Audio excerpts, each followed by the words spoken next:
বিভিন্ন সময়ত বিভিন্ন ধৰণৰ পলিটিক্যাল স্টেটমেন্ট দি পেলাই বাগিচাৰ ৰাইজৰ মাজত এটা বিভ্ৰান্তিকৰ পৰিস্থিতিৰ সৃষ্টি কৰা দেখা যায়, যিটো পৰিস্থিতিয়ে সহজ সৰল সাধাৰণ চাহ শ্ৰমিকৰ মনত বিভিন্ন ধৰণৰ অবিশ্বাস, বিভিন্ন ধৰণৰ অসন্তুষ্টিৰ ভাৱ জাগ্ৰত কৰে, যিটো মই ভাবোঁ আমাৰ যিসকল আমি দায়িত্বশীল ব্যক্তি আছোঁ আমাৰ কাৰণে কেতিয়াও শোভা নাপায়।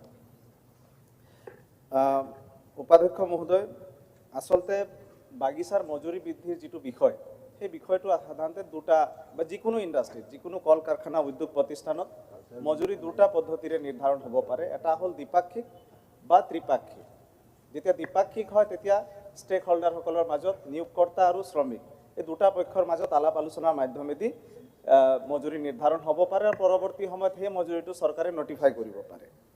কিন্তু যেতিয়া দ্বিপাক্ষিকভাৱে বিষয়টো মীমাংসা নহয় তেতিয়া চৰকাৰে হস্তক্ষেপ কৰে আৰু চৰকাৰৰ আমাৰ যিখন আইন আছে দেশৰ minimum wages act 1948, minimum wages act 1948ৰ ছেকশ্যন 5ত স্পষ্টভাৱে লিখা আছে যে কেনেদৰে মজুৰি নিৰ্ধাৰণ হ'ব পাৰে।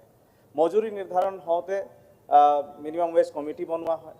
সেই কমিটিয়ে ষ্টেক হোল্ডাৰসকলক লৈ কমিটি বনোৱা হয়। চৰকাৰৰ মানুহ থাকে, তাত ইউনিয়নৰ মানুহ থাকে, মেনেজমেণ্টৰ মানুহ থাকে আৰু তেওঁলোকৰ মাজত ডায়লগ হয়। ডায়লগ হোৱাৰ পিছত এটা সময়ত গভৰ্ণমেণ্টে গৈ পেলাই নটিফাই কৰে আৰু সেই নটিফাই কৰোঁতে সেইটো ড্ৰাফ্ট নটিফিকেশ্যন হ'ব। প্ৰথম অৱস্থাত ড্ৰাফ্ট নটিফিকেশ্যন আৰু 60 দিনৰ সময় থাকে।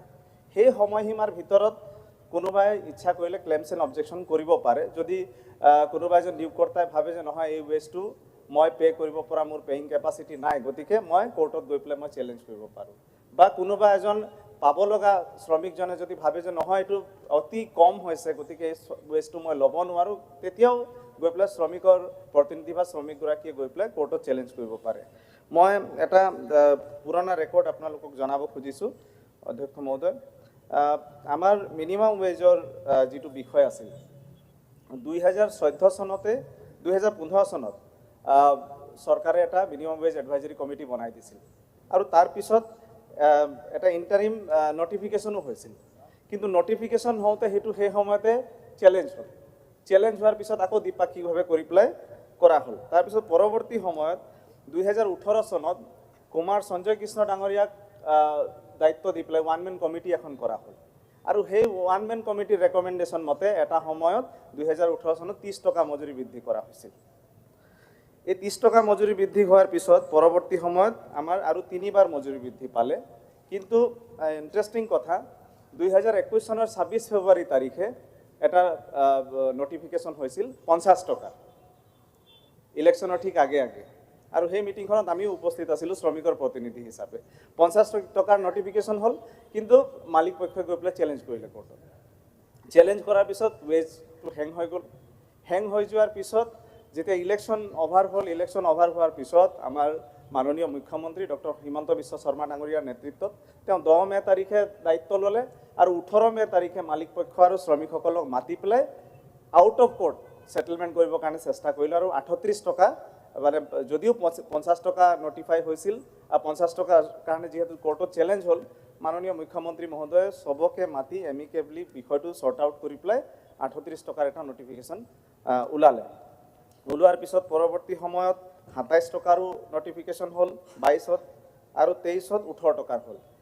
মই এটা কথা অধ্যক্ষ মহোদয় আপোনাৰ মাধ্যমেদি সকলোকে জনাব খুজিছোঁ যে এই যি 18 চনৰ পৰা 24 মানে 23 চনৰ ভিতৰত আমাৰ চৰকাৰৰ নেতৃত্ব আৰু কেৱল মাত্ৰ মুখ্যমন্ত্ৰী ডক্টৰ হিমন্ত বিশ্ব শৰ্মা ডাঙৰীয়াৰ হস্তক্ষেপৰ কাৰণে 113 টকা বৃদ্ধি পাইছে। এই 113 টকা হাজিৰা বৃদ্ধি পোৱাৰ পূৰ্বে মিনিমাম মানে আমাৰ বাগিচাৰ ৰাইজৰ হাজিৰা আছিল 137 টকা।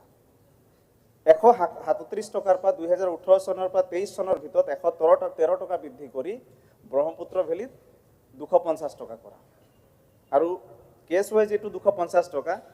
সমান্তৰালভাৱে আকৌ আমাৰ কাইণ্ডো আছে, যিটো আমি কাইণ্ডছত পাওঁ।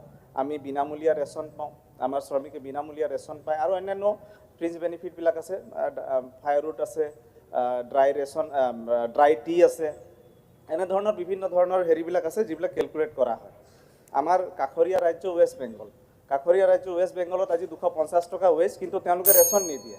ৰেচনটো শ্ৰমিকজনে নিজে ক্ৰয় কৰি খাব লাগে ইয়াত বিনামূলীয়াকৈ ৰেচন দিয়াৰ ব্যৱস্থা আছে তো এই কথাবিলাক মই আপোনাৰ মাধ্যমেদি সকলোকে অৱগত কৰিলোঁ আৰু এটা কথা মই এইখিনিতে অকণমান সময় দিব উপাধ্যক্ষ মহোদয় কাৰণ কথাটো লৈ পেলাই অকণমান ক'ৰবাত নহয় ক'ৰবাত কনফিউজন সৃষ্টি কৰাৰ চেষ্টা কৰা হৈছে শ্ৰমিকসকলে সদায় তেওঁলোকে আশা কৰে যে তেওঁলোকৰ মজুৰিটো বৃদ্ধি পাব লাগে আৰু আমিও বিচাৰোঁ যে শ্ৰমিকসকলৰ মজুৰি বৃদ্ধি পাব লাগে সেইকাৰণে এই বছৰ মজুৰি বৃদ্ধি পোৱাৰ কাৰণে ইতিমধ্যে প্ৰস্তুতি চলোৱা হৈছে আমি বিশ্বাসী যে মাননীয় মুখ্যমন্ত্ৰী মহোদয়ৰ নেতৃত্বত চাহ শ্ৰমিকসকলৰ মজুৰি পুনৰ বৃদ্ধি পাব এই বছৰৰ ভিতৰতে বৃদ্ধি পাব